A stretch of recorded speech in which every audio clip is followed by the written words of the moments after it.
Bienvenidos, muy bienvenidas, muy bienvenidos. Eh, pues miren, justamente en el equipo de educación ubicamos dos temáticas muy importantes. Una es la irrupción de la inteligencia artificial en el entorno educativo y por eso la webinar de Antier. Y otra es, pues, este contexto de violencias en los cuales nos vivimos y desarrollamos nuestra tarea y la potencia que pueden tener el trabajo dentro de la escuela y dentro del aula para ir a contracorriente de estas violencias. Y en ese sentido, pues nos da mucho gusto que hoy nos acompañe pues una persona que ha dedicado su vida al tema de la paz, de estudiar las cuestiones de la generación de las violencias. Y pues tengo mucho gusto en presentarles y en que esté con nosotros el doctor Paolo Pagliai. Eh, Él es fundador y director de la Academia de Alta Dirección para la Construcción de Paz. También fue o ha sido el creador de la primera carrera en Derechos Humanos y Gestión de Paz en toda América, que justamente fue aquí en México, en la Universidad del Claustro de Sor Juana, en la Ciudad de México, en el año 2009. Es doctor en Pedagogía por parte de la UNAM. Tiene más de 20 años trabajando en justicia, inclusión, memoria, derechos humanos y construcción de paz. Es autor de varios artículos, de varios libros sobre paz y seguridad humana. Fundó y dirige la Cátedra para la Inclusión Joaquín González Villa y ha sido galardonado también con el Premio Internacional de la Paz 2022 y 2024 en Venecia, Italia. Si bien él nace y pasa la primera parte de su vida en Italia, es italiano de nacimiento, lleva ya muchos años por acá en México, mucha de su trayectoria la ha desarrollado por acá y pues agradecemos muchísimo a Paolo que nos regale estos 80, 90 minutitos. Paolo, bienvenido y pues el micrófono es tuyo. Adelante. Gracias, Alfonso. Buenos días a todas, a todos. Hoy vamos a hablar de nuestro papel como docentes ante la violencia de construcción de paz, ¿sí? No va a ser una charla técnica, no creo en lo absoluto que se pueda dar una receta de cómo se construye la paz. Creo más bien que tenemos que comprender de dónde se construye y cuál es nuestro papel como personas, hombres y mujeres comprometidos con la educación, con la formación de las personas. Y deberíamos también probablemente reflexionar en general sobre qué significa educar y formar, ¿verdad? Que muchas veces se malentiende, muchas veces se manipula. Así como la educación puede liberar las personas, nosotros sabemos, lo tenemos muy claro, que puede oprimirlas, que puede quitarle la libertad. Quizás no hay instrumento de violencia más poderoso que la educación. Y eso implica una responsabilidad enorme por parte de quien lo maneja. Y me gustaría entonces, si me lo permiten, compartirles mientras platicamos una, una presentación que no es en sí el contenido de esta charla, sino nos acompaña, nos estimula, favorece en nosotros la reflexión, el trabajo de uno, de una, sobre sí misma. ¿Sí? Voy a compartir, Alfonso, si me lo permiten.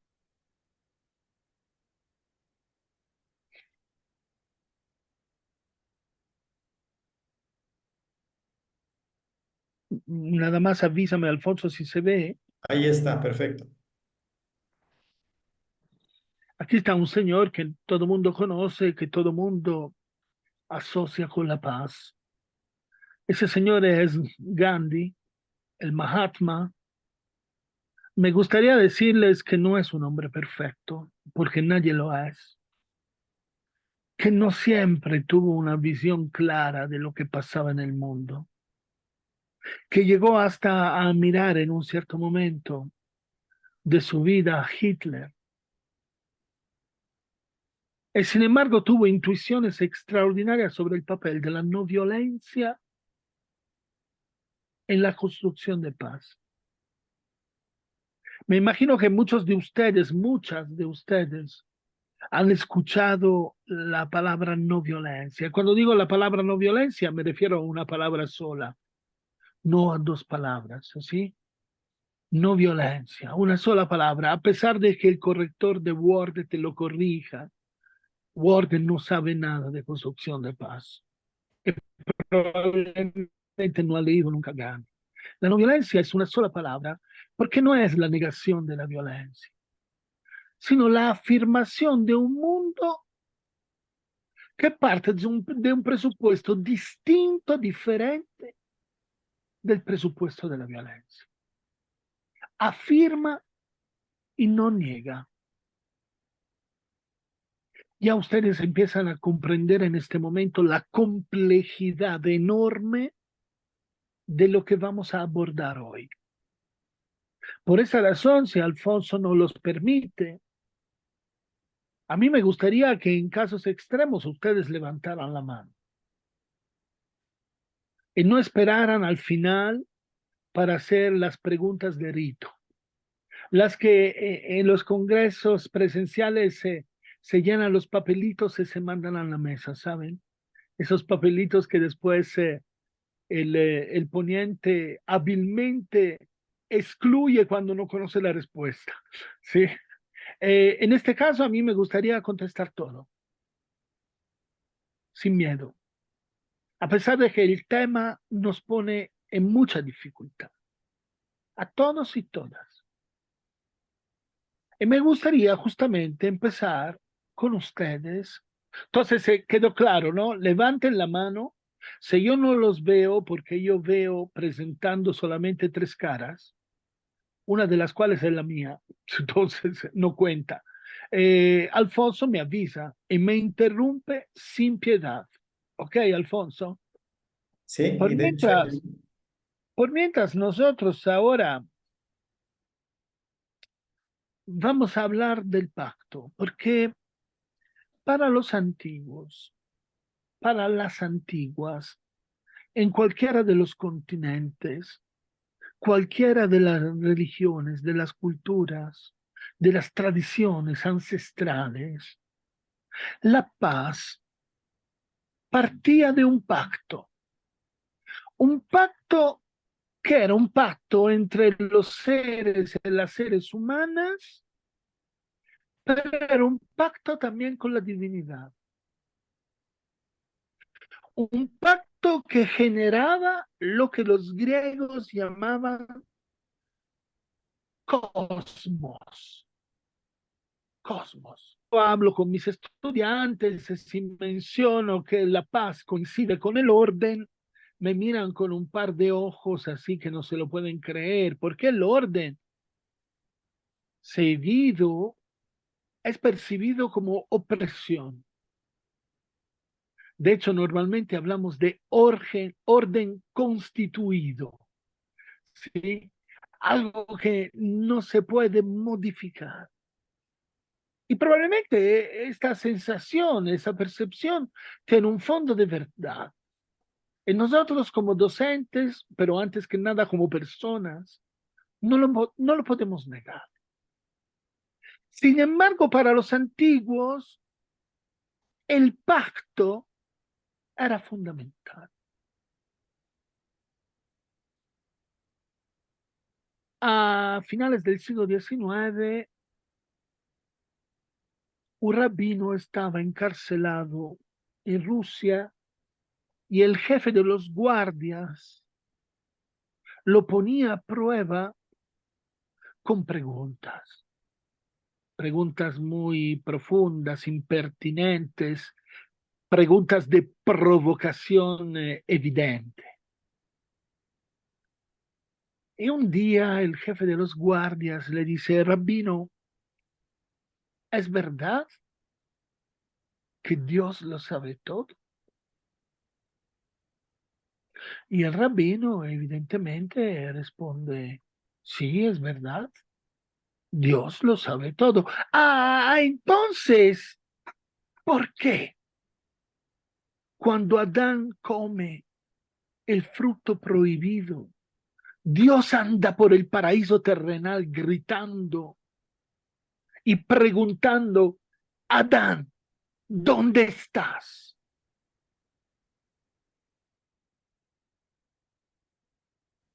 No que lo sabe todo. Y el rabino entonces contesta, no, no, Dios sabe perfectamente dónde está Adán, pero quiere ver si Adán sabe dónde está.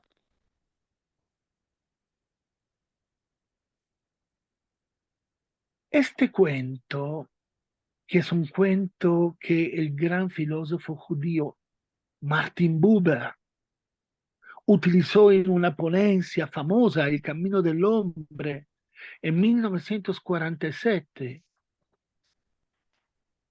Este cuento es el cuento de la responsabilidad. Todos, todas ustedes saben que Adán no responde. Ahora, aparte que hay que ser unos verdaderos imbéciles, si no respondes, se te escondes a uno que lo sabe todo. Pero lo que verdaderamente nos importa es el sentido profundo de la responsabilidad, que es la capacidad de responder ante la realidad. Y la pregunta de Dios es muy precisa. Adán, ¿dónde estás? Porque es desde ahí que parte la responsabilidad. ¿De dónde estoy? María de los Ángeles, ¿dónde estás? Alfredo, ¿dónde estás? Julio, ¿dónde estás? Teresita, ¿dónde estás? Paulo, Paulo, ¿dónde estás? ¿Cuántas veces lo he escuchado en mi cabeza?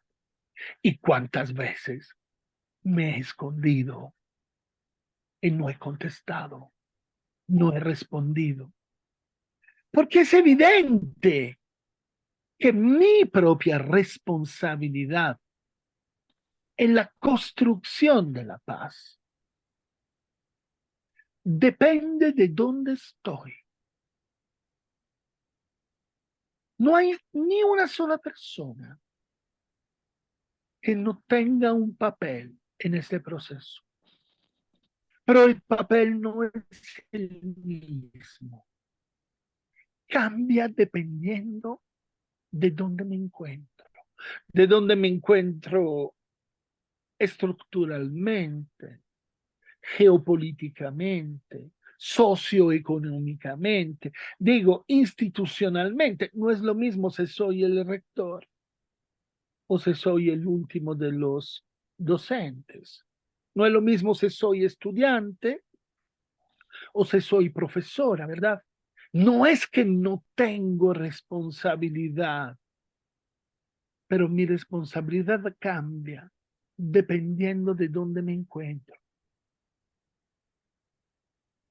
Y esto es el verdadero y único sentido del poder. Esa palabra que nosotros hemos convertido en una grosería, el poder con la P mayúscula, el poder con el artículo, el poder sustantivo, en la realidad es un verbo.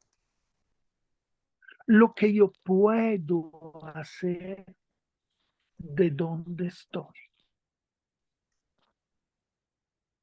Y cuando yo digo lo que puedo hacer de donde estoy, me refiero a una sola cosa, al servicio.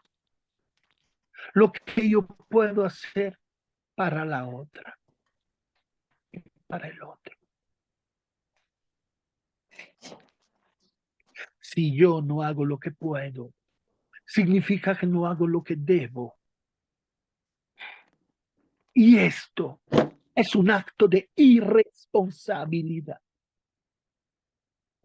Empezamos de aquí porque cuando los antiguos se preguntaban el porqué del sufrimiento, el porqué de los problemas, el por qué no puedo dormir la noche, el por qué no encuentro la tranquilidad, el porqué de la enfermedad, del dolor, lo único que lograban contestar a sí mismo era, rompimos el pacto. Y no importa, yo hablo obviamente, ¿no? Del mito de Adán y Eva, pero en otras culturas hay otros tantos cuentos, otras historias que son equivalentes. Piensen solamente, porque también pertenece a la cultura occidental, a nuestro Prometeo, que desobedece a los dioses y entrega el fuego a los seres humanos. Y los seres y las seres humanas con el fuego, ¿qué hacen? Hacen la guerra, porque es el castigo de los dioses por haber desobedecido, porque el fuego no era para los y las seres humanos, así como no lo era el fruto prohibido. Y sin embargo, el fruto prohibido nos hizo lo que somos. El fruto prohibido nos condenó a esa elección continua entre el bien y el mal. Y el fuego permitió a los antiguos griegos o a los hombres, a las mujeres, en la visión de los antiguos griegos, permitió el desarrollo de la civilización. Y esa es la grande complejidad. No es el conflicto que nosotros tenemos que solucionar, sino la violencia del conflicto que nosotros tenemos que transformar. Y lo sabemos perfectamente en nuestros salones de clase, en los pasillos, en el patio, en la calle, dentro y afuera de la escuela, de la universidad. Lo que nos asusta o que lo que debería de preocuparnos no es el conflicto, que es parte de lo que somos, sino la violencia del conflicto. La ley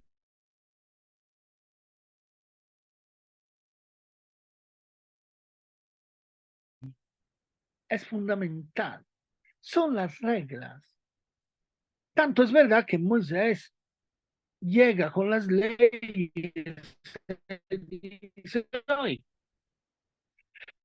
las leyes me las dio Dios, ahora quiero ver quién las viola.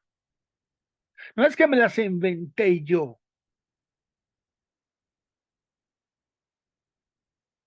Aquí están escritas. Perdón, Pablo. Que es importante escribirlas, porque como dirían después, unos siglos después, los romanos, las cosas que se escriben se quedan, las cosas que se hablan, pues, el momento por escrito.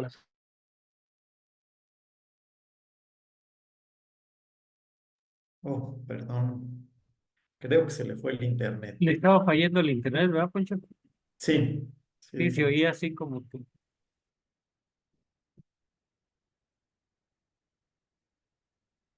A ver, déjenme rápido comunicarme con él. Muchas gracias, Poncho. ¿Me escuchas, Alfonso? Ahora sí. Perfecto. Sí, sí. Desde que vuelvo. empezaste, Pablo, desde que empezaste a hablar de la ley, no te escuchabas muy bien. Si podemos reiniciar desde ahí. Sí, la ley es importante porque las leyes son las reglas.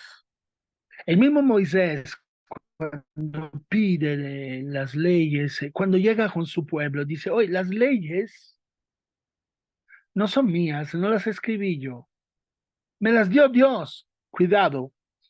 Ahora, son leyes que coinciden en gran medida con las leyes de Hammurabi, por ejemplo, de los babilonios, de los sumerios, antes que los babilonios. Es decir, leyes que responden al mantenimiento de la paz, de la armonía social, leyes que regulan las relaciones entre las personas.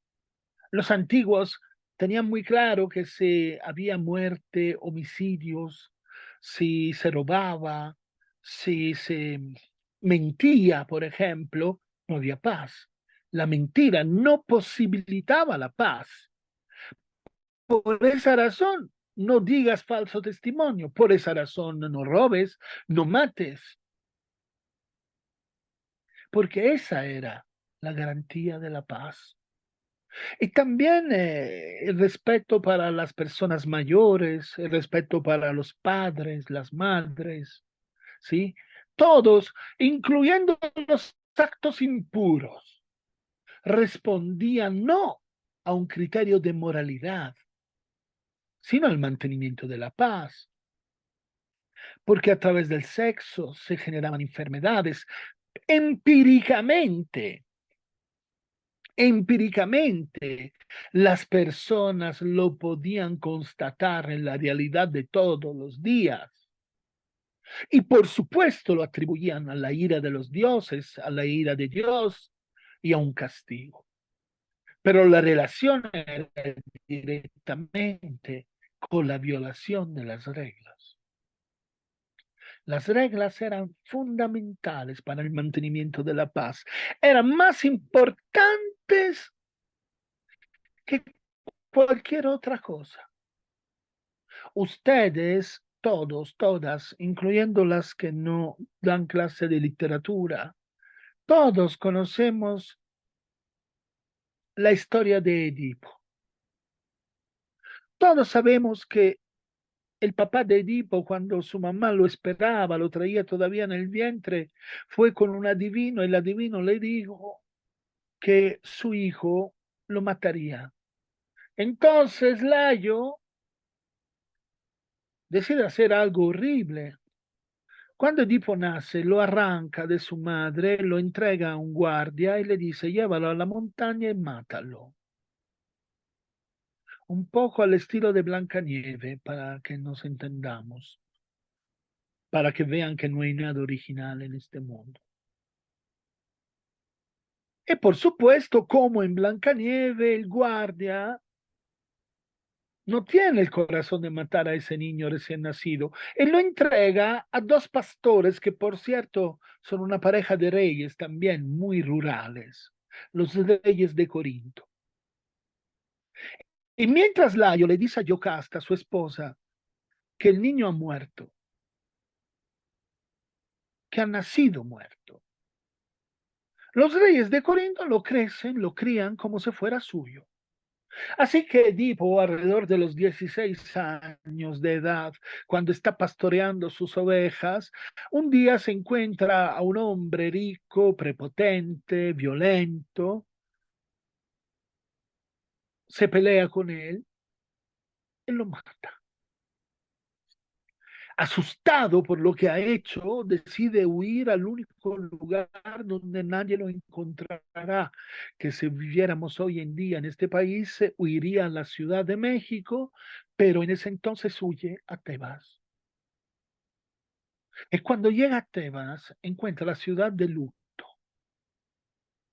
porque el rey ha muerto. Conoce a la reina le gusta. La reina lo atrae de manera irresistible. Hasta la misma reina, Yocasta, ve a ese muchacho joven, bello, y siente una atracción irresistible por él. Se casan. Se casan y en su vida tendrán 4 hijos, no 1, 4. Y Edipo será un rey extraordinario. Y sin embargo, su reino no tendrá paz. Hambruna, enfermedades, epidemias, derrotas en las guerras, los niños que mueren, desempleo, crisis económica. El pobre de Edipo se preguntaba, como todos y todas en estos casos, hasta los ateos, ¿qué he hecho malo para merecerme esto? Entonces decide mandar a los embajadores por el reino para descubrir qué ha hecho para merecerse esto. Él es un rey sabio, se esfuerza para ser justo, equilibrado, y no logra tener la paz. Cuando los embajadores regresan, no saben cómo decirse. Tienen miedo de la reacción del rey. Mira, Edipo, prometes que no te vas a enojar. Sí, sí, lo prometo. Pero lo prometes, sí, lo prometo. Mira, el hecho está que... Pero lo prometes, sí, lo prometo. Ahora me dices qué pasó. El hecho es que la culpa es tuya. ¿Cómo es mía? Sí, los dioses están muy enojados contigo. Porque tú mataste a tu propio padre. Porque tú te acostaste con tu madre. Porque te casaste con ella. Y ellos están enojados contigo porque violaste todas las reglas. Ahora, cualquiera de nosotros aquí, siente el impulso irresistible de justificar a Edipo. Pobre Edipo, caray, lo querían matar. Lo entregaron a un guardia cuando tenía 20 minutos de haber nacido. Nunca supo quién era. Cuando mató a ese hombre no sabía que era su padre. Por supuesto, no sabía que esa mujer era su madre. ¿Qué culpa tiene Edipo? Edipo es inocente. Para los griegos esto era inadmisible. Porque quien hace las cosas es responsable de lo que hace. Tiene que responder. Edipo es un griego. No lo pone en duda y no lo pone en discusión un solo momento. No se pone a lloriquear. Edipo agarra un cuchillo y se quita los ojos. Sin anestesia, así.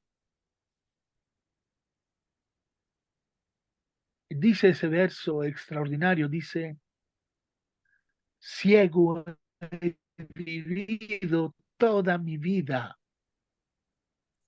He matado al hombre que no tenía que matar.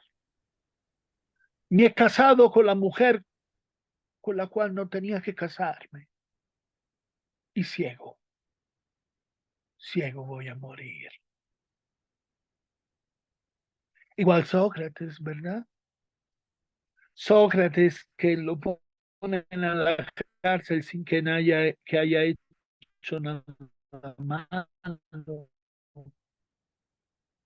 Los empiezan a agitarse. Hay uno en particular que a mí no me cae bien, pero se compromete mucho, se empeña mucho para sacar a Sócrates de la cárcel. Se llama Critón. No sé cuántos de ustedes se acuerdan quién era Critón, pero Critón era ese clásico alumno lleno de dinero que estaciona su coche en el estacionamiento de la universidad y es un coche que sus maestros jamás podrán comprarse con su sueldo en toda la vida. Es el hijo de papi que le regalaron el Lamborghini porque se graduó en la prepa. Es el que cree que lo puede todo porque lo tiene todo. Critón es uno que llega a la cárcel y no hay nadie que se lo impida. Entra, güey, hay que salir de aquí, güey. Le pongo los güeyes porque habla así, Critón. Hasta en los diálogos platónicos hablas así. Obviamente no dice güey, no usa otra manera de hablar, pero no es la manera de hablar de Platón, ni la manera de hablar de Sócrates. Es un chavo con sentido que le dice a Sócrates, mira, ya pagué al juez, ya le di una lana al poli, salte de aquí porque no has hecho nada malo. Y Sócrates le dice, no, no, porque si yo me salgo de aquí ahora, infrinjo la ley y se acaba la paz. Esta ley que vemos aquí es sagrada. Es más sagrada que la vida de Sócrates. Hay una frase platónica, es 100%, le pueden poner las comillas porque me la aprendí de memoria, y por supuesto no le voy a poner ningún güey.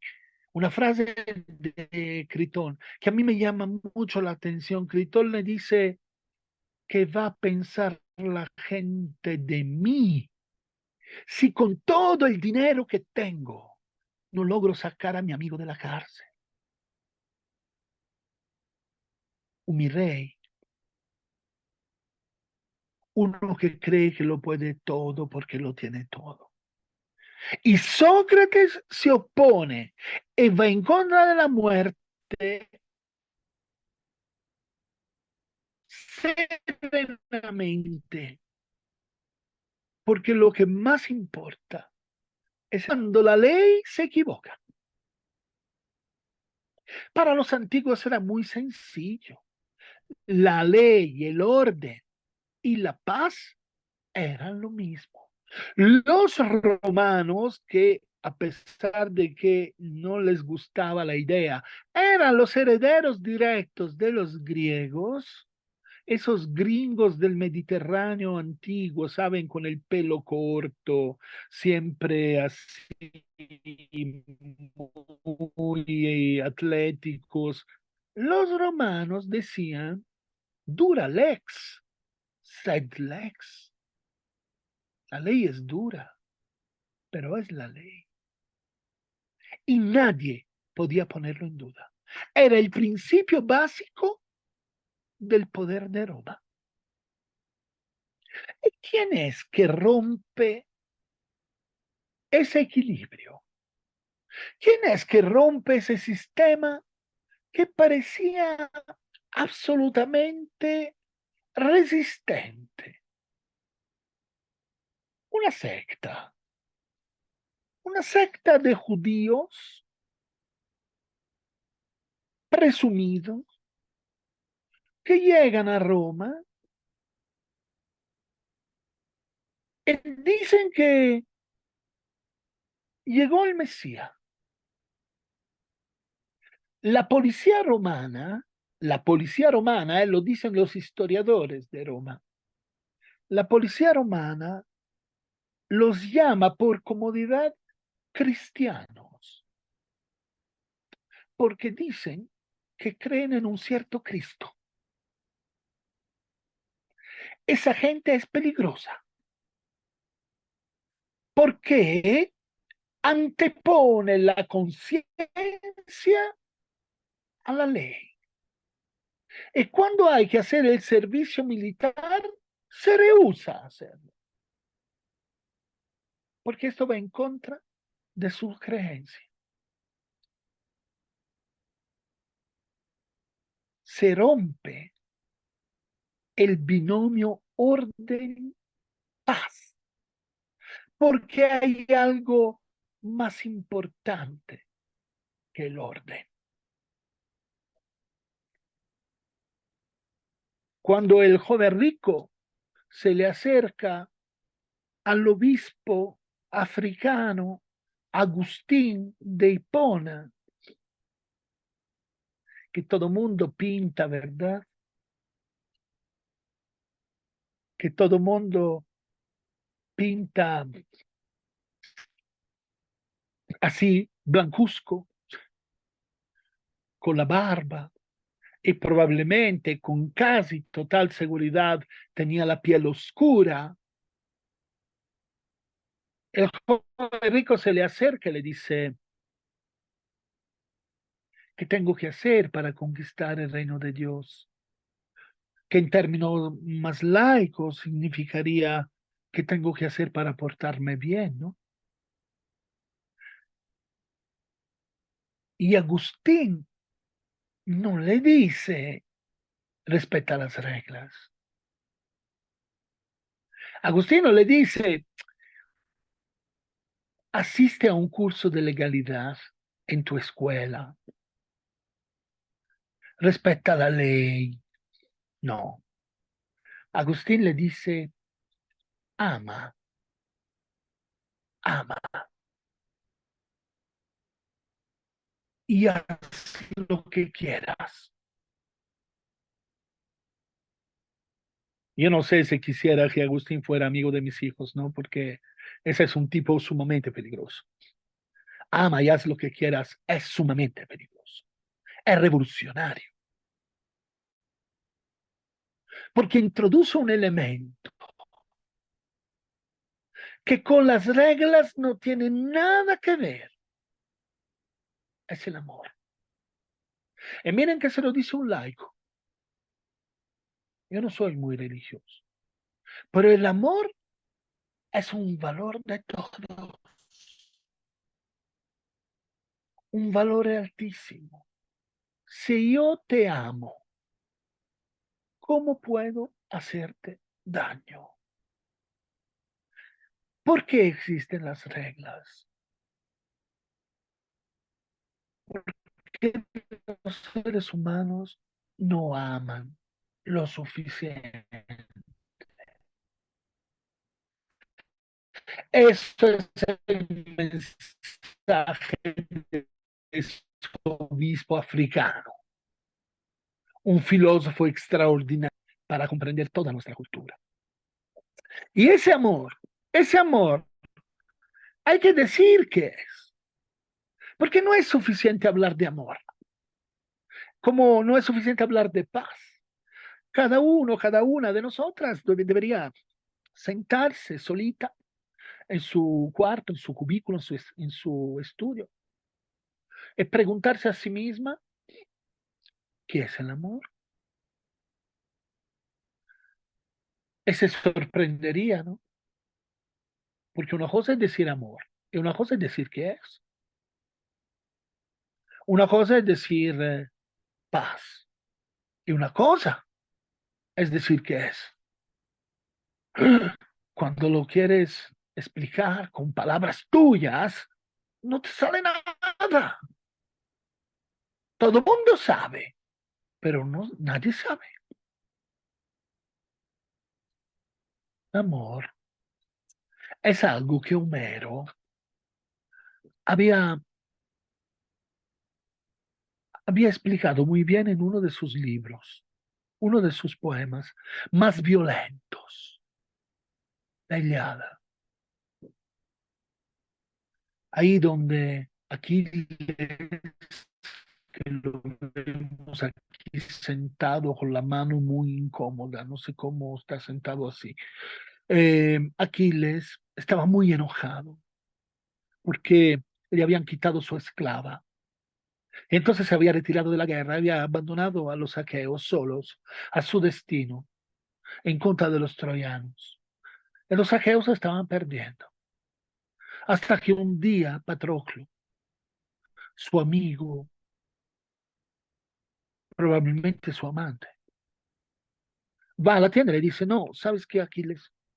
Si tú sigues aquí, nosotros vamos a perder la guerra. Hagamos una cosa. Préstame tu armadura. Yo me la pongo. Actúo como si fueras tú.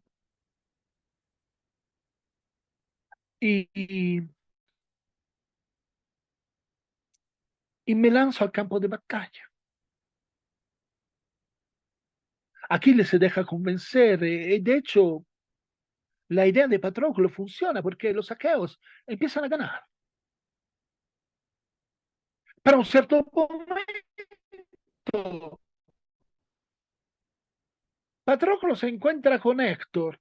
Héctor es hijo del rey de Troya y es un hombre responsable. A pesar de tener miedo, un miedo horrible, responde y se enfrenta a ese que supuestamente es Aquiles y lo mata. Y en el momento que lo mata, se da cuenta con terror que ese hombre que está adentro, cuando Aquiles sabe de la muerte de Patroclo, el hombre que él amaba sale desnudo así como está de su tienda, agarra la primera espada que encuentra e empieza a matar a todos. Una masacre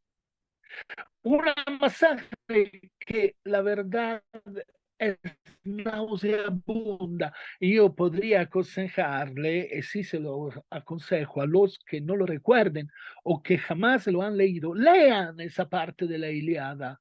¿Por qué? Para que la náusea sea segura. Homero describe la muerte de cada troyano con su nombre, su apellido y en la manera con que Aquiles lo mata. Y eso dura páginas que ya no puedes.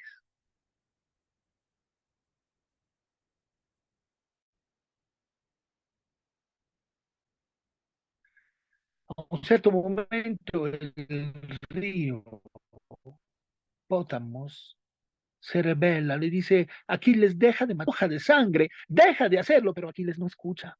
La ira es demasiado grande. Jala entonces Pótamos Aquiles al agua. Aquiles no sabe nadar, es increíble. Aquiles no sabe nadar. Empieza a gritar lo que grita cualquiera de nosotros cuando se está ahogando. Mamá, mamá, ayúdame.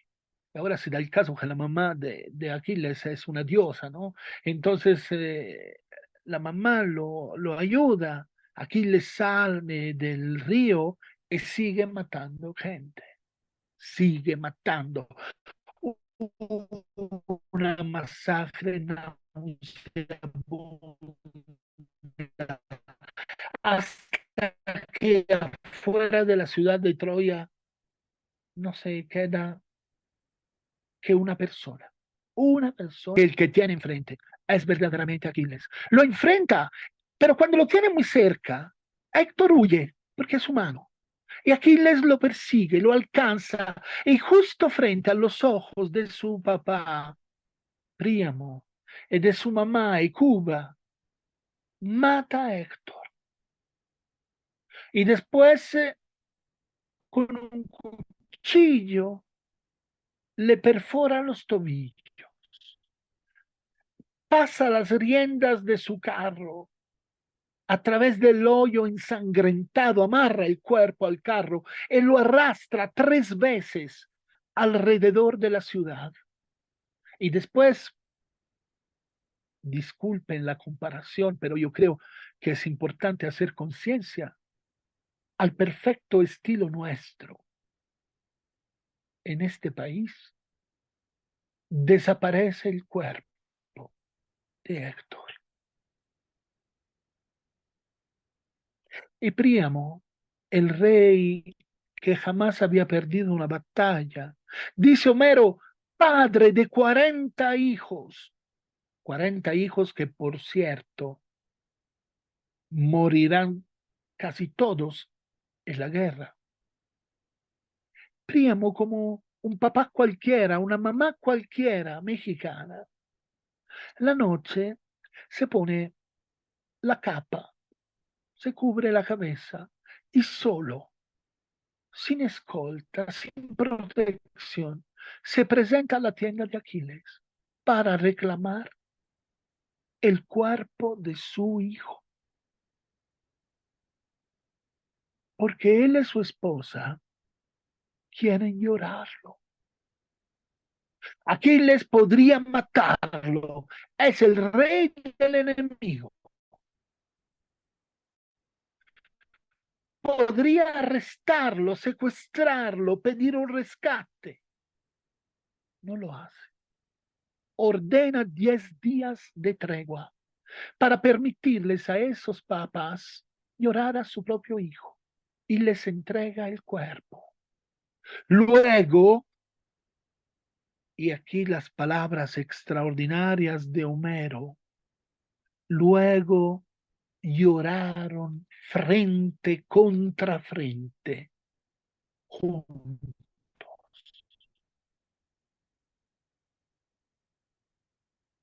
Sentir lo que el otro siente junto con el otro. Esta es la compasión. Sentir lo que el otro siente junto con el otro. Esta es la compasión, que es el nombre más alto del amor. ¿Qué significa amar a otra persona?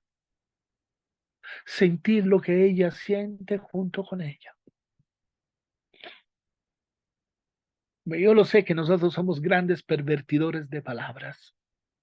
En la compasión la hemos reducido a algo que se parece más bien a la lástima. Te compadezco, como en el sentido, me das lástima, ¿no?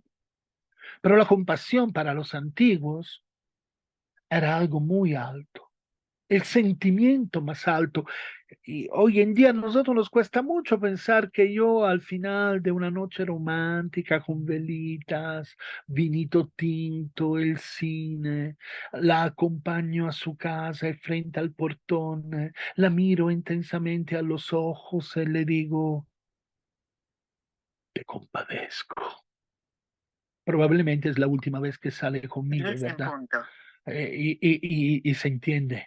Pero la palabra compasión es el sinónimo alto del amor, del amor. La paz se hace con la compasión. Y lo sabía perfectamente este otro muchacho que ven aquí, otro hijo de papi, otro personaje nefasto que iba a la universidad carísima y no estudiaba nada, que se la pasaba de antro en antro, que los miércoles hacía los arrancones a las 3 de la mañana, ¿sí? Con el coche que le había regalado papi. Este tipo que se llama Francisco, con todos sus amigos, una bola de gente verdaderamente insoportable, un día choca en contra de la guerra.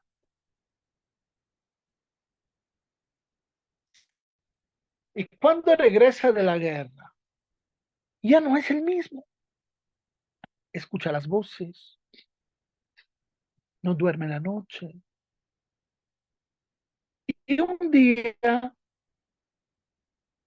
cuando papi y mami, como le dice públicamente, pero cuando está en los baños de la universidad dice mi viejo y mi vieja, papi y mami están en Houston de compras. Francisco regala todo. Las obras de Cuevas, las joyas de mami, todo, el Lamborghini que le regaló su padre, el Mercedes de su mamá que usa para ir al súper, todo. Y cuando papá regresa, está muy enojado. Y yo creo que nadie, a las viejitas que saliendo de San Juan Bautista aquí en Coyoacán de la Ciudad de México, dicen, ay, cómo me gustaría tener un hijo como Francisco. Falso. Un hijo como Francisco es una desgracia. Es uno que regala todo. De hecho, el papá lo agarra por la oreja, él lo jala, le dice, eres un desgraciado, tú regalaste todo lo que es mío. Tú te levantas a las 11 de la mañana, yo a las 5. Tú te acuestas cuando quieres y yo duermo 4 horas por noche para darte de comer y pagarte la universidad. Tú eres un desgraciado mal agradecido. Lo jala hasta frente a la autoridad del pueblo. Él repite frente a todos, este desgraciado regaló todo lo que era mío. Y Francisco frente a todos, se quita la ropa. Se queda completamente desnudo. Caray, quiero ver quién dice quisiera un hijo como Francisco. Se queda completamente desnudo frente a todos. Mira derechito a los ojos de su padre y dice, yo tuyo no quiero nada.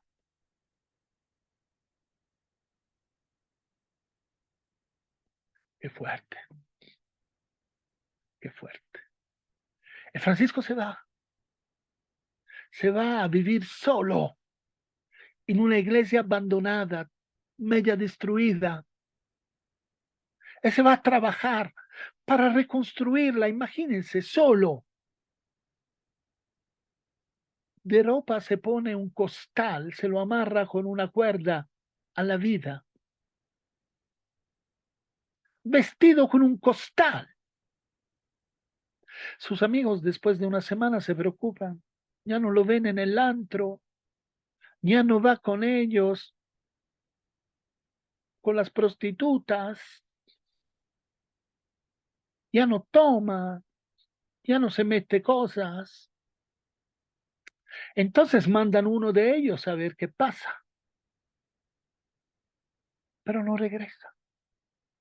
Entonces va otro y después otro y al final queda solamente el más chido de todos, el héroe, el que había ganado la guerra, el que todas las mujeres lo querían, lo deseaban, Bernardo.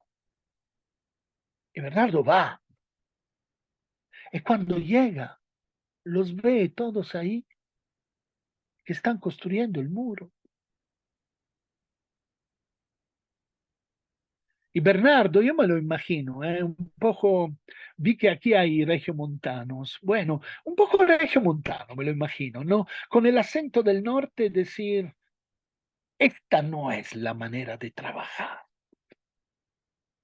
Baja del caballo y se pone a construir el muro.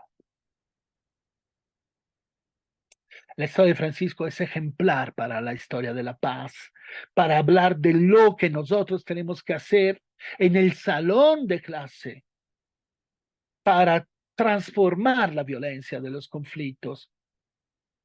Porque Francisco, uno, se desnuda, afuera y adentro. Se hace el desierto interior. Se predispone para escuchar al otro. Francisco no cree en la empatía, que es un valor mediano, ¿saben? Que está en todas las filosofías institucionales, pero la verdad, la empatía, esa idea de poderse poner en los zapatos del otro, esconde mucha soberbia. Francisco sabe que desde su postura de rico, y qué rico, no puede ponerse en los zapatos de los pobres. Hay solo una manera para ponerse en los zapatos de los pobres: hacerse pobre. Él no hace discursos. Ay, pobres, pobres, cómo los compadezco. Yo les doy la limosna todos los días, le doy el dinero al Teletón. No, Francisco se hace pobre, porque es la única manera para ponerse en los zapatos del otro. Se predispone para escucharlos. Y sí, voy a usar este verbo que es esencial en la construcción de la paz. Se convierte. Y nos dice una cosa importante, ¿saben? Que me atrevo a decirle a todos y a todas. La conversión es la de uno mismo. No pretende convertir a los y las demás. No va con sus amigos y les dice, conviértanse. Se convierte. Y hace. Cuando sus amigos llegan, él lo ve, se convierte. Nadie los convierte. Son ellos que se convierten cuando lo ven. Qué enseñanza extraordinaria para los maestros y las maestras, de todo nivel, incluyendo la universidad. No se enseña la paz, se enseña con la paz. Miren, la paz es justo esa cosa que no puedes enseñar. Pero la paz sí se aprende. ¡Oh, qué sorpresa! Hay cosas que no se enseñan y que se aprenden. Se aprenden del ejemplo. Y uno puede hablar de paz y torturar a los alumnos con mis mañas de profesor duro, inflexible. Yo soy bueno porque conmigo nadie pasa si no es perfecto. Eso no es la paz. La cosa más difícil, el reto más grande, es enseñar con la paz.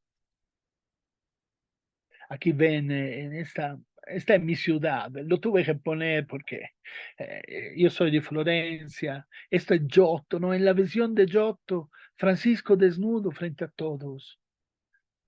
El obispo que corre y lo cubre. Pero sobre todo Francisco agrega dos elementos importantes a la construcción de paz.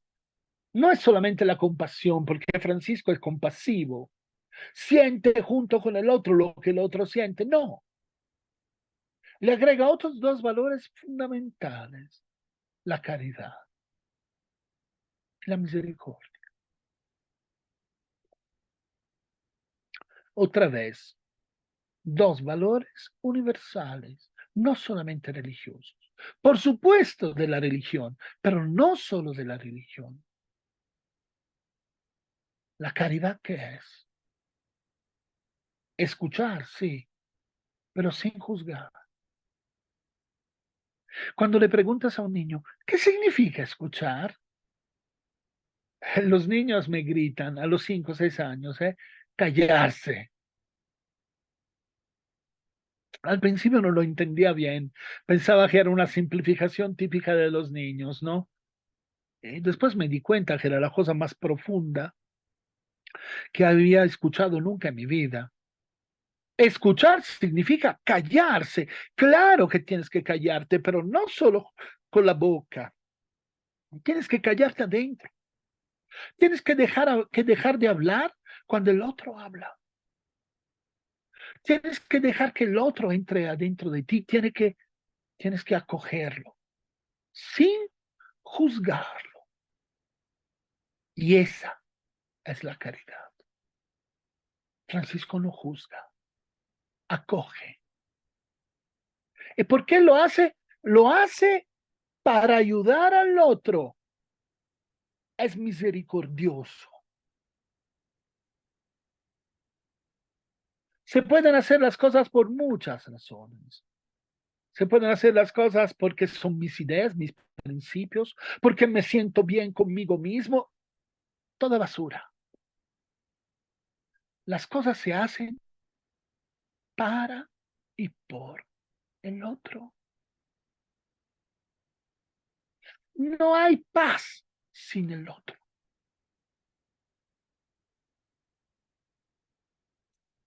Eso es. Entonces retomamos aquí, ven, aquí Adán que llora, la mirada dolorida de Eva, ¿sí? Eso es un fresco extraordinario del Carmen en Florencia. El autor se llama Masaccio, una fuerza extraordinaria. Empezamos por ahí, ¿no? De este mito importante, fundante de nuestra cultura occidental, la ruptura del pacto,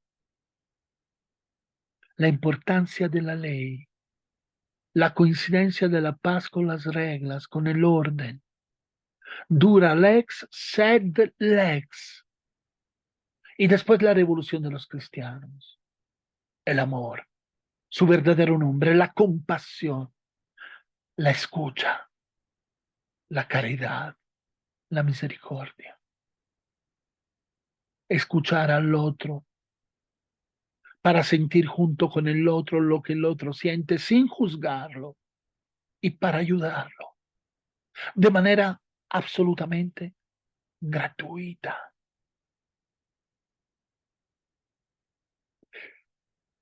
Me gustaría, si hay alguien que quiere decir algo, porque aquí podemos hacer un pequeño pero significativo break de exposición, no de nuestra charla, para que ustedes puedan reflexionar y aterrizar todo lo que hemos visto hasta ahora, que a mí, todas las veces que lo digo, ¿saben cuántas veces lo he dicho?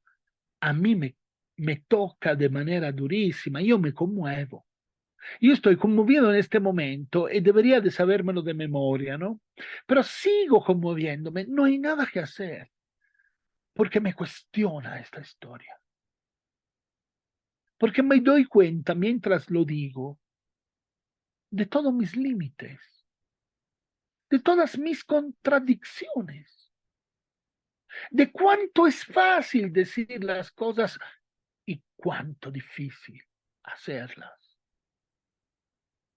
Entonces, ¿ustedes cómo lo aterrizan todo esto en su propia praxis cotidiana como docentes, pero también como seres humanos? Porque antes que docentes somos hombres, mujeres, padres, madres, hijos, hijas, hermanos, hermanas.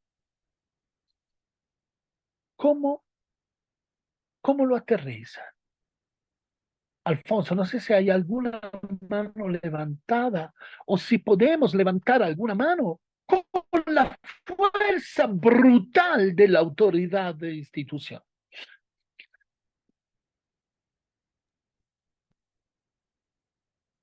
Ahorita no hay ninguna mano. A ver si alguien quisiera participar.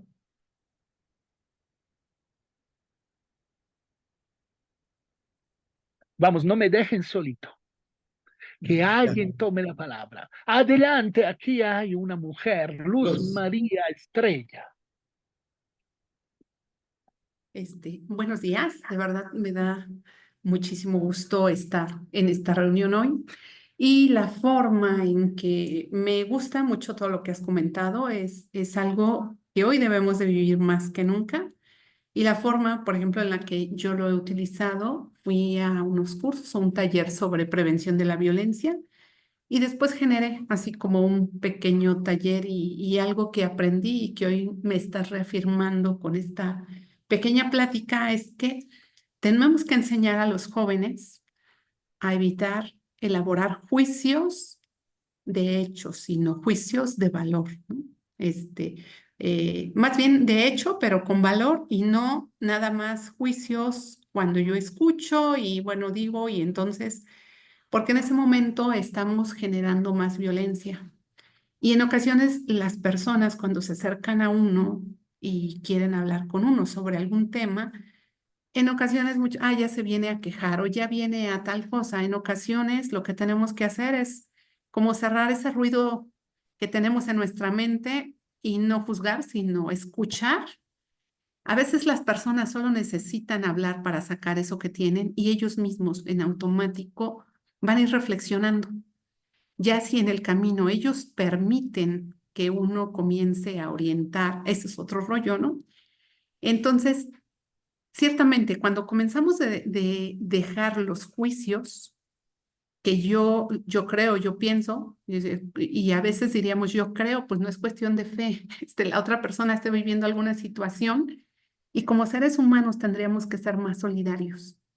Entonces, ¿qué he realizado? Pues eso, implementar un pequeño taller que es el cuidado de o la prevención de la violencia desde el cuidado de las personas, buscando siempre esa parte, ¿no? De poner ciertas normas que tenemos que seguir, en las cuales la primera es escuchar sin juzgar.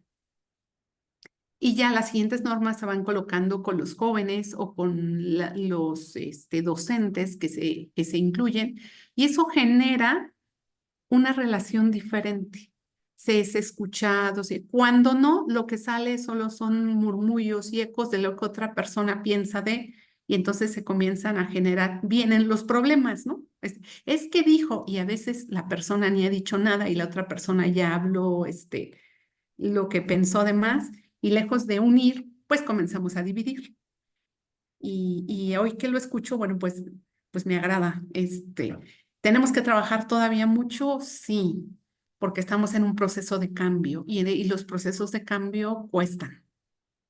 Y bueno, pues nada más agradecerte todo este trabajo que nos estás mostrando, porque pues hay más camino que recorrer y más cosas que leer y muchas fuentes que no son de esta época, sino de mucho tiempo atrás, y que en cada época de corte o situación difícil histórica, siempre se tiene que volver a dar este proceso de repensar cómo estamos como sociedad, como seres humanos, como personas que estamos viviendo dentro de un mismo planeta y que somos parte, pues, de un mismo, pues ahora sí que de un mismo linaje, sin importar de qué pueblo sean, ¿no? Muchas gracias. No, Luz, gracias a ti. Me gustaría que asumiéramos una perspectiva que no es tanto la de enseñar, perdón, a los alumnos y a las alumnas algo, sino de aprender junto con ellos. Porque esta manera de expresar juicios, de formarnos juicios, antes que nada es nuestra, no es de ellos. Ojalá nosotros supiéramos no hacerlo. Nosotros lo hacemos. Somos motores formidables de violencia, institucionalmente antes que nada. Cuando juzgamos los alumnos, los etiquetamos, los estigmatizamos, los buenos, los malos, los que estudian, los que no estudian, los que valen la pena, los que no valen la pena. Y la verdad, muy bien que existan los talleres, pero la paz se trabaja en la clase de matemáticas. La paz se trabaja en la clase de historia. No podemos esperar el taller. No hay lugares propios para trabajar la paz. La paz se trabaja siempre, a toda hora, en todos lados, desde la rectoría hasta el baño. Porque si no hay paz en el baño, no hay paz. Y eso lo tenemos que asumir. La autoridad que tenemos nosotros para enseñar eso es poca, si nula. Nosotros tenemos que aprender junto con ellos, construir junto con ellos, con ellas, porque solo de esa forma ellos lo asumirán y nosotros también lo asumiremos. Peligrosísimo pretender enseñarles algo, porque inmediatamente después caeremos en la contradicción. y la incoherencia. Y ellos son buenísimos a cacharte. Tú dices una cosa y haces otra. ¿Y saben qué? Tienes razón. ¿Qué es lo peor? Mientras si trabajamos juntos, construimos juntos, jamás tratarán de embarrarte en la cara lo que haces. Cambia la perspectiva, cambia la idea de la participación. ¿Tú qué opinas, Jorge?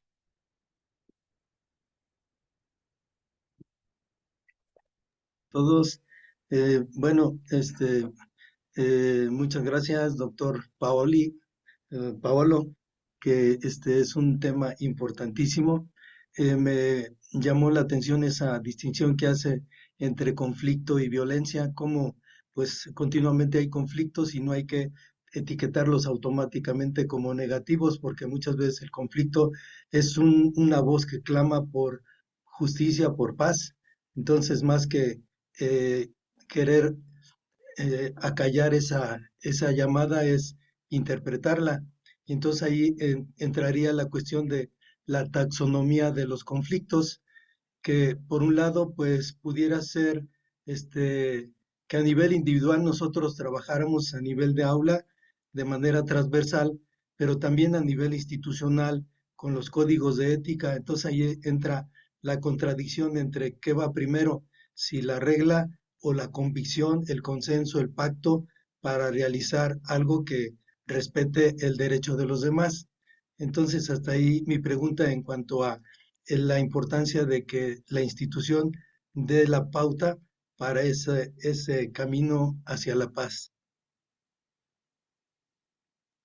Sí, estamos hablando, Jorge, de las herramientas que son esenciales. Las herramientas tienen que ser incluyentes, porque si una herramienta es vertical, la usa la institución, muy pronto deja de ser pacifista, es decir, muy pronto deja de construir la paz, hace otra cosa. Incluyendo el nivel docente, que en ese momento, cuando estás en tu salón de clase, eres la institución. El de ser el árbitro, el que decide lo que está bien y lo que está mal, lo que es justo y lo que no es justo, lo que es correcto y lo que es incorrecto. Es una forma de violencia. Es una forma de violencia. La participación horizontal, la participación que incluye todos sin exclusión, es la única forma de construir la paz. A partir de las reglas que encuentro no me pertenecen, reglas que expreso son mías. Si las expreso junto a los y las demás, serán los y las demás que me reclamarán si yo las traiciono, si yo las violo. Serán mis pares que me dirán, ¿qué hiciste? Es la cultura de la responsabilidad, o mejor dicho, de la corresponsabilidad. Es una cultura absolutamente horizontal, basada en las teorías de los grupos operativos, que ahora no tenemos tiempo, ¿verdad?, de enfrentarlo en esta sede, pero son esenciales, donde todos tienen voz, todos, sin exclusión. Esa es la construcción de paz. ¿Qué opinas, Manuel? Sí, me impacta interiormente cuando preguntabas y antes que empezáramos a compartir. Obviamente nos tardamos unos instantes, o al menos yo, o un mucho, Y cuando caigo en cuenta, o sea, el darme cuenta de, o sea, lo hago consciente. Al hacerlo consciente, te interpela o me interpela en este caso. Y precisamente en tu exposición, Paolo, cuando estabas hablando, dice, existen las reglas o las leyes porque no amamos suficiente o no amamos. Y esa es una parte muy que me llegó profundamente, la parte del amar. Y bueno, Marcelino decía, para educar a un niño, a una niña, hay que amarlo y amarlos a todos por igual. Esa parte vuelve a conectar con esa esencia básica que en vez de encontrar leyes, cómo encontrar esa parte de la conciencia, precisamente desde el aprendizaje mutuo con los que estoy, con mis iguales y con mis alumnos, desde la paz, pero amando, porque si no, entonces voy a estar yendo cada vez que haya un conflicto que dice la regla, cuando más bien la regla sería, por dar un término regla, entre comillas, el amar, porque yo sé que entonces voy a asumirlo y por lo tanto voy a responder. Si no enseñamos a amar, entonces no va a haber respuesta, precisamente porque no amamos. Y entonces estamos también nosotros apegados, por dar un término apegar, a la regla o la ley, en vez de ser auténtico y amando. Bueno, eso es lo que yo siento en este momento cuando me Wow, involucra. fíjate, Sí, decías, Paulo. sí, Manuel, estaba pensando justamente ahora, sí, estaba pensando ahora que estabas hablando, que tú no Porque puedes, ¿verdad? Creo que tú estás de acuerdo conmigo. No puedes impartir. Hoy vamos a aprender a amar. Eso, eso, todo el mundo se ríe. ¿Cuál es el libro más detestado en absoluto? El libro de valores. Porque es el libro donde te dicen cómo te tienes que portar bien y cómo te portas mal. Nadie lo soporta. Entonces, para enseñar el amor, hay una sola forma. Amar. Pero amar siempre, ¿no? Desde cuando entro al salón de clase hasta cuando salgo. Amar de manera incansable. Amar cuando corrijo las tareas. Amar cuando califico. Ahí me doy cuenta que está difícil, ¿verdad? Está muy difícil no convertir a una persona en un 5. Está muy difícil. Porque todos lo podemos decir, pero hay que hacerlo. Hay que hacerlo. Y hacerlo es otra cosa. Porque la institución, no estoy hablando de su institución, estoy hablando de la institución en general. La institución, por su propia naturaleza, es violenta. ¿Y cómo pretendes que aprendan el amor si no reciben amor? ¿Le vas a dar un librito de amor?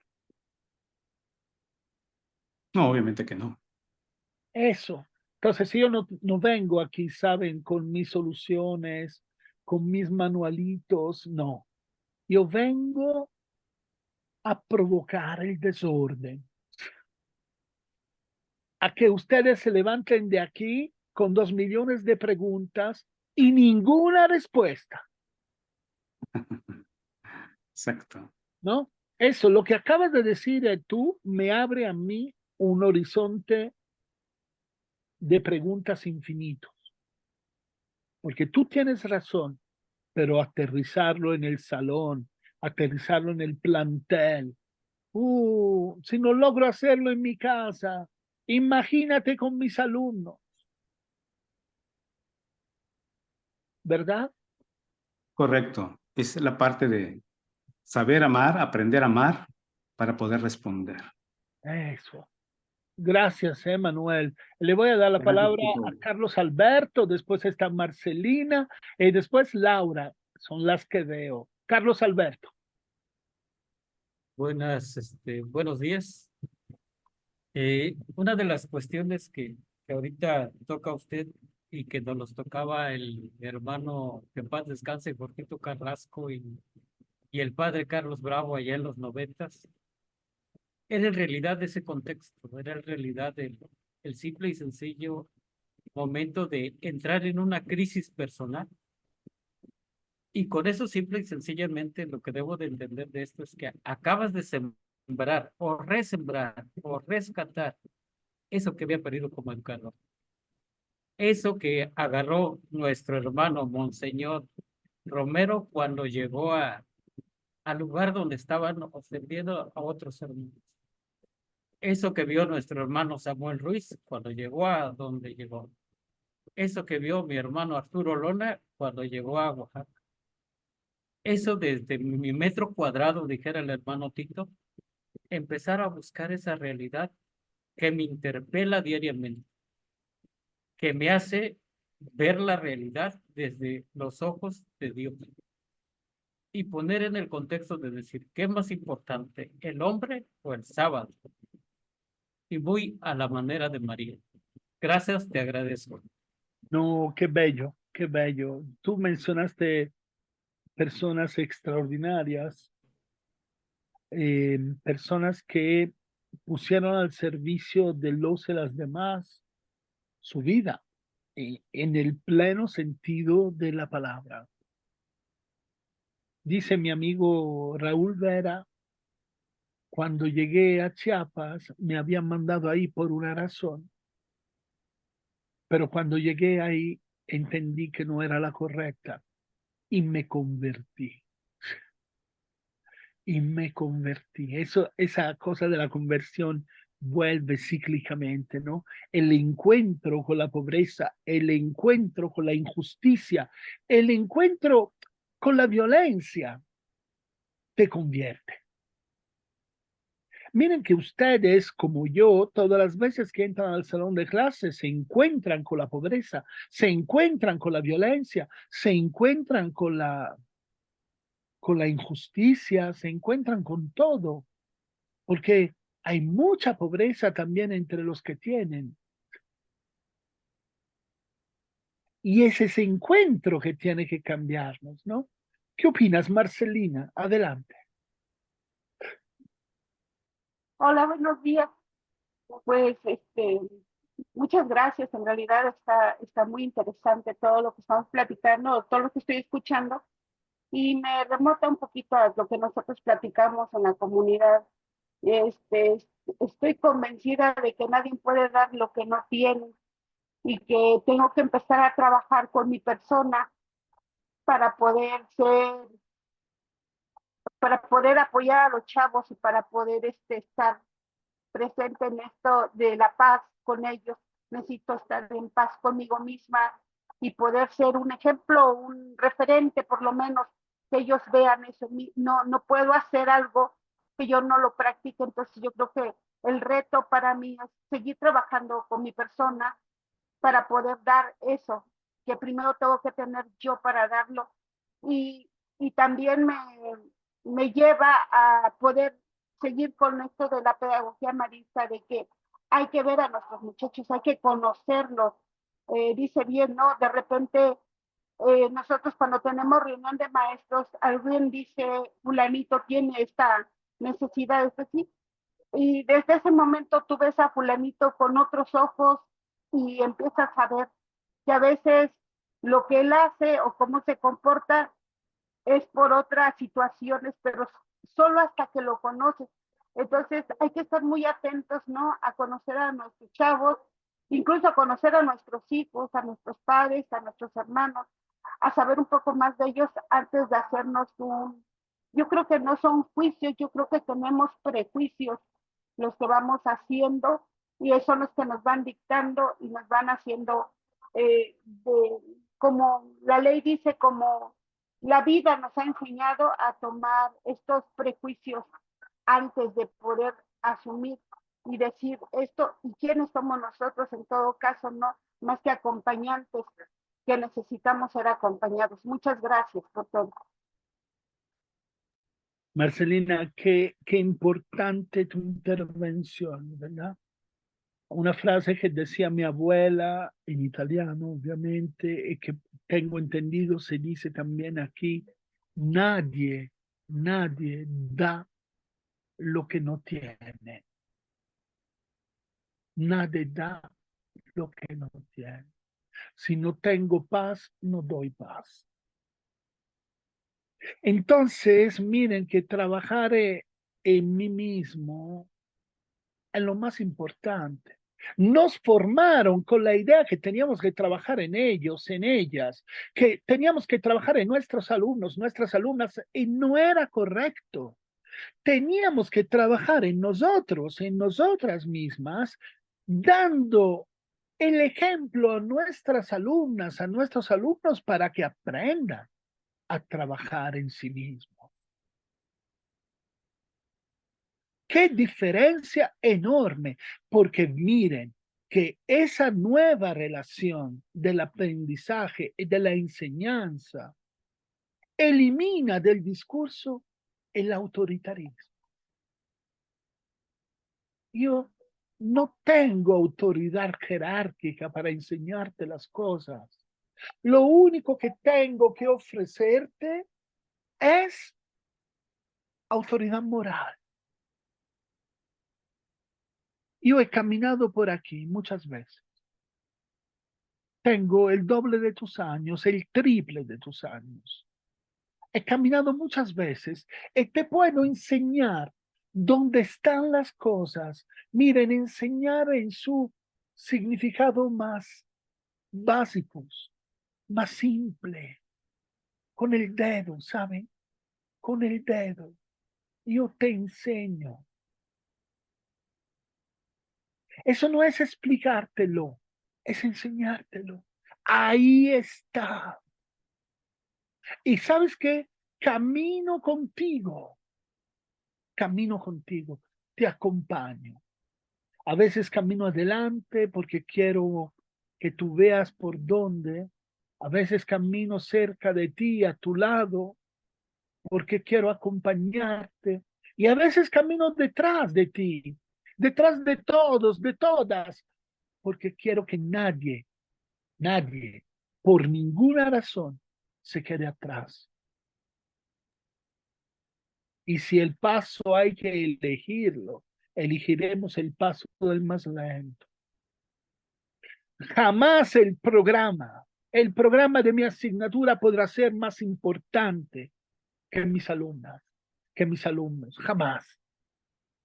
Sí, me angustia cuando voy a dormir anoche, tengo miedo porque no lo voy a lograr este año, no voy a cumplir con el programa. Pero ¿sabes qué? Mi angustia no es importante. Ellos son importantes. Y si ellos van a otra velocidad iremos. Porque si hay que llevar la mochila de alguien, porque ya no aguanta, hay que llevarla. Dice, pero así vamos más lentos. No importa. No importa. Francisco lo enseña. Tienes que estar al paso con los pobres. Tienes que estar al paso con el otro. No es que tú vas a tu paso y si tú me sigues bien, y si no me sigues son tus problemas. No. Después, ¿cómo les voy a explicar que yo les quiero enseñar el amor? ¿Cómo les voy a explicar que yo les quiero enseñar los valores? ¿Qué valores me vas a enseñar si me quedo atrás? Si no eres capaz de esperar. ¿Tú qué opinas, Laura? Perdón, antes de que entre Laura, nada más, Paolo, un poquito por el tiempo para ir concluyendo. Gracias. Adelante, Laura. Hola, buen día a todos. Seré muy concreta. yo me quedo y me llevo mucho esta frase que aquí la anoté, dice, la conversión es de uno mismo, que prácticamente pues ahorita ya se habló bastante de ello. Pero yo me la quedo y la he estado trabajando bastante en este sentido, ¿no? No puedo yo llegar a un salón de clase y ser esa maestra que llega con el orgullo, que puede decir, aquí yo mando, aquí yo controlo, aquí yo evalúo, aquí son mis formas. Entonces, a mí me sigue moviendo mucho, lo estoy trabajando. Cuando yo tengo que ser ejemplo, pero yo soy la primera que tengo que modificar mis conductas para poder ser con ellos, caminar con ellos, ser empática, escucharlos, no juzgarlos. Entonces creo que hoy y en este ciclo y en mi vida y con mi familia, seguiré trabajando esa conversión primero conmigo misma y seguiré trabajando con esa coherencia también para ser ejemplo, porque creo que el ejemplo arrastra más que las palabras. Gracias, Paul. No, gracias, Laura. Le voy a dejar la palabra a Alfonso, si estás de acuerdo, a Celia, y después voy a cerrar. ¿Sí? Celia, adelante. Sí, buenos días a todos. Bueno, primero agradecer que comparte su experiencia y aquí va mi comentario. Creo que es algo muy importante, como ya comentaba también alguna compañera, la experiencia. Cuando nosotros experimentamos algo, lo vivimos y lo podemos también transmitir. Entonces aquí también la importancia de empezar por nosotros mismos, de sentirnos amados y creo que cuando realmente logramos experimentarlo, lo podemos también transmitir a los demás. Y creo que todos en algún momento nos damos cuenta cuando alguien viene y nos comparte desde su experiencia, pues capta nuestra atención, se nos queda lo que nos dice es más significativo. Entonces, creo que también aquí la importancia de cada uno de nosotros, de primero comenzar en, en trabajar en nosotros mismos y lograr hacer el amor experiencia para poderlo transmitir a los demás. Y se me venía a la mente también esa anécdota que cuentan de San Francisco, ¿verdad? Cuando sale con sus monjes a predicar, pero que simplemente salen a pasear por el pueblo, dicen, pues ya predicamos porque su sola presencia, pues era un ejemplo, pero era porque vivían lo que ellos estaban compartiendo. Y pues simplemente agradecer y muchísimas gracias.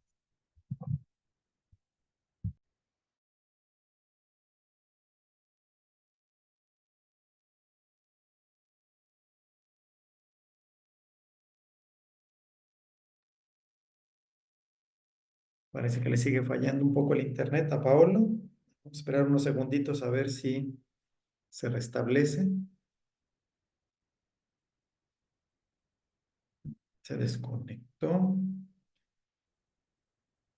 Damos 30 segunditos a ver si se conecta para ir cerrando. Permítanme tantito.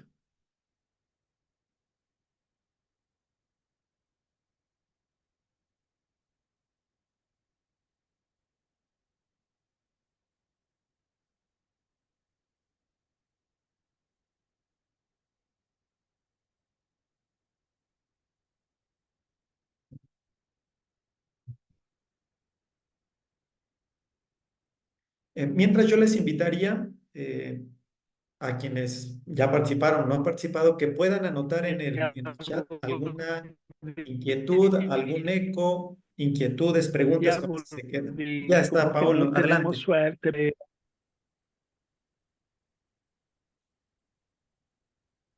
antes que fuera expulsado de la reunión, creo, por culpa del internet. Pero lo único que quisiera yo agregar, porque tengo entendido, Alfonso, que estamos en los tiempos. Quisiera agregar que hay que dar un sentido, un significado a la definición del profesor Barco. El profesor Barco es un profesor que no le interesan sus alumnos. El profesor estricto es un violento. Punto.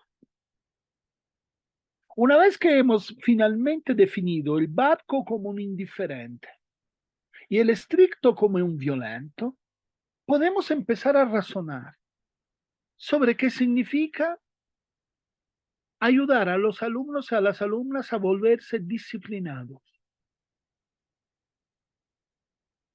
Porque ven, la disciplina no es algo que se impone. La disciplina es algo que se tiene. Yo tengo disciplina. Los colegas que me dicen, no, yo tengo la disciplina con el puño de hierro adentro del salón de clase, son unos violentos, autoritarios y violentos. Cuando los alumnos y las alumnas son disciplinados, porque ellos tienen su propia disciplina, no se necesita la violencia. Y el profesor que escucha, el profesor que compadece, no es barco, es un profesor que ama, es un profesor que pone en el centro de su propio discurso a los y las personas, y no a su rendimiento, no confunde la calificación con la evaluación. Es decir, tenemos que aprender, porque muchas veces cuando yo digo todo lo que hemos dicho hoy, que ustedes han dicho hoy también, me dicen, tú quieres profesores barcos. No, el profesor barco es un profesor indigno de su profesión porque no les importa si sus alumnos están contentos, felices, si saben, si no saben. El profesor barco le da 10 a todos, y punto. El reto es mucho más complejo e implica la autoridad moral de la persona. Mis alumnos me siguen no porque yo los sanciono, sino porque me creen, sino porque yo soy un ejemplo fulano. Debe ser verdad. Eso es el primer paso para la construcción de paz. Ahora, para hacer esto se necesita un trabajo permanente. Un trabajo permanente de la comunidad de aprendizaje y de enseñanza. Un trabajo sobre nosotros y nosotras mismas. No se hace un día, se hace para siempre. Y eso es el reto de la construcción de paz. Acuérdense, y me callo. Acuérdense lo que decía Gandhi, la paz no es la meta, es el camino. Es el camino. Entonces hay que caminar. Cada vez que nos paramos, cada vez que nos sentamos, dejamos de ir hacia la paz. Gracias, Alfonso. Te dejo la palabra. Pues no nos resta más que agradecerte, Paolo, agradecer a todas las colegas, a los colegas por su tiempo, su presencia. De seguro se provocaron muchas reflexiones y nos dejas efectivamente con muchas preguntas y eso pues es muy bueno, nos mueve y esa era la intención. Y sabemos y te conozco, sé que eres un provocador y eso es lo que creo que hiciste en esta mañana. De verdad, Pablo, muchas gracias. Seguramente en otro momento te volveremos a invitar para continuar esta reflexión. Ya mis colegas profes maristas ya te ubicaron entonces y seguramente cuando convoquemos de nuevo seguiremos la reflexión. Pues gracias a todas, gracias a todos y que tengan un excelente día. Por favor, déjenos en el chat antes de que se desconecten algún eco, alguna de sus inquietudes, alguna de sus preguntas. Eso se lo pasaremos después a Paolo, porque seguramente lo volveremos a invitar y entonces será materia también para que vea por dónde andan nuestras reflexiones. Muchas gracias y muy buen día.